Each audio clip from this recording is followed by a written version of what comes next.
Friday, Quiapo Day. Silipin natin ang sitwasyon doon sa unang balita live ni Bam Alegre. Bam, good morning. Susan, good morning. 101 days before Christmas na, Quiapo Day pa. Kaya naman yung mga nagpunta rito ng mga Katoliko sa simbahan ng Quiapo, bit-bit yung kanilang mga panalangin at hiling.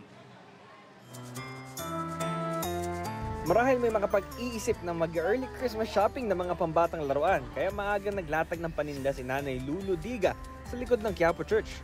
Sinamantala niya rin na araw ng Quiapo ngayong araw. Malapit na raw siya mag-80 years old, kaya ngayong 101 days bago magpasko, hindi lang ang sarili ang kanyang naisip sa kanyang hiling. Tugan natin lahat.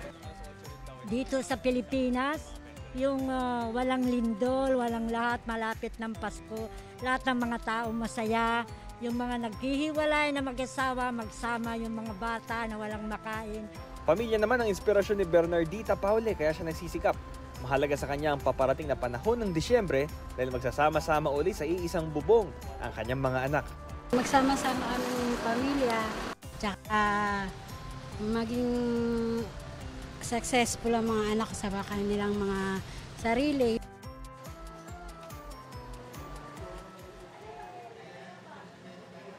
Susan, pasado alas 7 ng umaga, ganito yung sitwasyon dito sa may Quiapo Church. Patuloy yung pagdating ng mga nagsisimba. Pero di tulad ng dati na mahaba yung pila sa likod ng simbahan. Ang aktibo ngayon yung komersyo, pero ayon sa mga vendor, pagdating ng mga past 8, sinisita na rin daw sila. Ito ang latest mula rito sa Quiapo Church, Bam Alegre, para sa GMA Integrated News.